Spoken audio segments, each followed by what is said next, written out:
어떻게 해야 부자가 될 수 있을까요? 우선 간단한 에피소드 하나 같이 보시죠.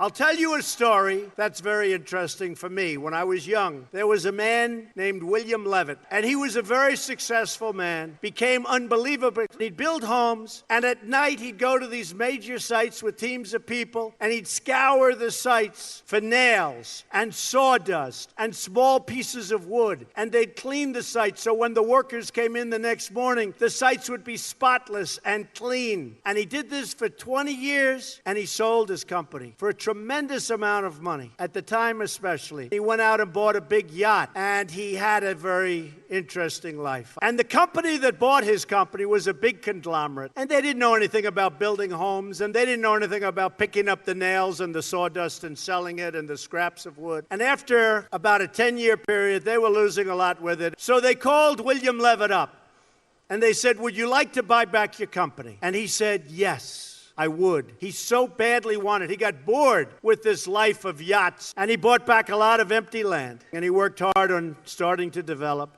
And in the end, he failed, and he failed badly. Lost all of his money. He went personally bankrupt, and he was now much older. And I was doing well, so I got invited to the party. The hottest people in New York were at this party. And I see, sitting in the corner, was a little old man who was all by himself. Nobody was talking to him. I immediately recognized that that man was the once great William Levitt. And I immediately went over. I wanted to talk to him more than the Hollywood show business communications people.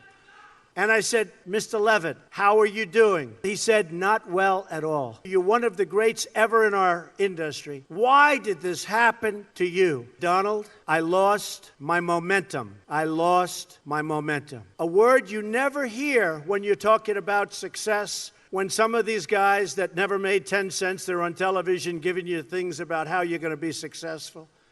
And the only thing they ever did was a book and a tape. But I'll tell you, he lost his momentum, meaning he took this period of time off, long years, and then when he got back, he didn't have that same momentum. You have to know whether or not you continue to have the momentum. 추진력은 어떻게 유지할 수 있을까요? 그것은 바로 루틴의 비밀이 있습니다. 언젠가 이런 글을 읽은 적이 있습니다. 부자들이 자식에게 가장 물려주고 싶어 하는 것은 무엇일까? 그 글을 작성한 필자가 말하는 정답은 바로 루틴이었습니다.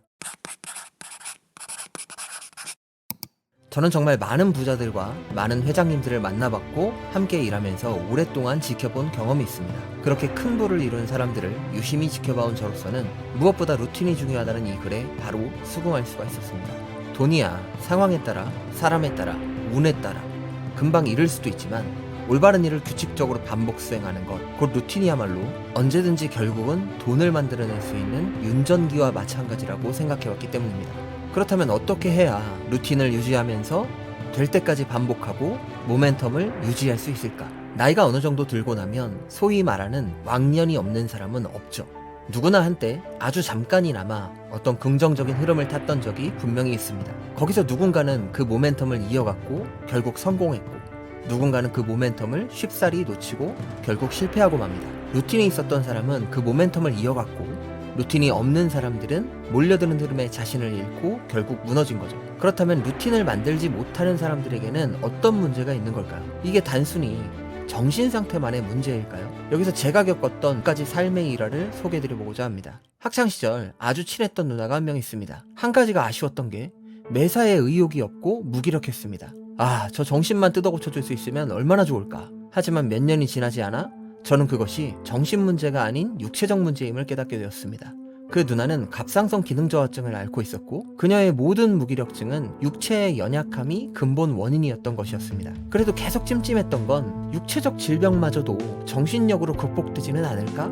이런 의문을 남긴 채 다시 시간이 지나 이번엔 제가 혈액암을 앓게 됩니다. 항암 치료를 하는 과정에서 때로는 피수치가 부족해지고 때로는 피수치가 과잉이 됩니다.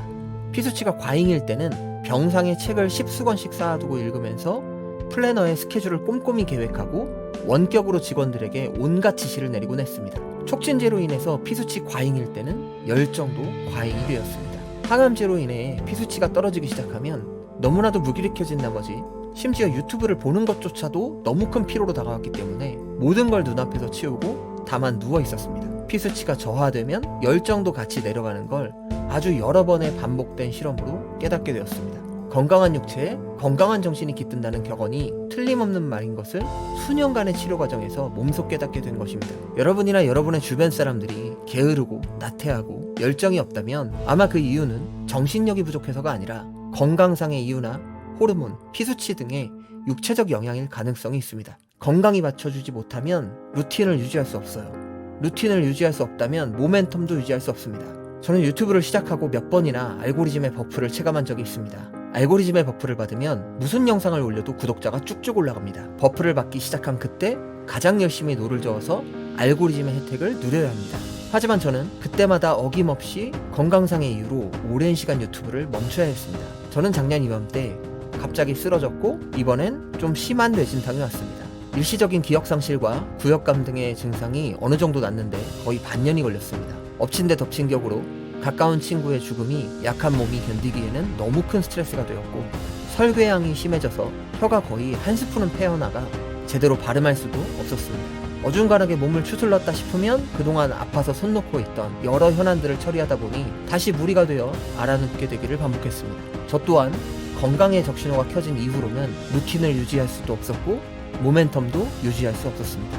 건강한 몸이 아니라면 모멘텀이 얼마나 중요한지 알면서도 그걸 유지할 수 없습니다. 사람마다 처한 상황이 다르고 가진 문제는 다 다르겠지만 반드시 건강을 유지하기 위해 지금 무언가를 투자하고 있어야 합니다. 반드시 이기는 투자는 건강에 대한 투자부터 시작된다고 믿습니다. 이것이 유튜브로 거의 찾아뵙지 못했던 지난 1년간 또 지난 10년 넘는 투병 기간 동안 제가 가장 뼈저리게 깨달았던 교훈이기 때문에 생존 신고와 더불어 여러분께 처음으로 공유드리고 싶었습니다. 부디 건강하시길 바라고 계속하는 끈기를 놓치지 않으시기를 진심으로 바라겠습니다. 이제 다시 건강이 허락하는 한도 내에서 꾸준히 찾아뵈려고 합니다. 오늘도 긴 시간 함께 해주셔서 감사드립니다. So as much as you can, do something that you love, work hard, and never, ever give up, and you're going to be tremendously successful. Tremendously successful.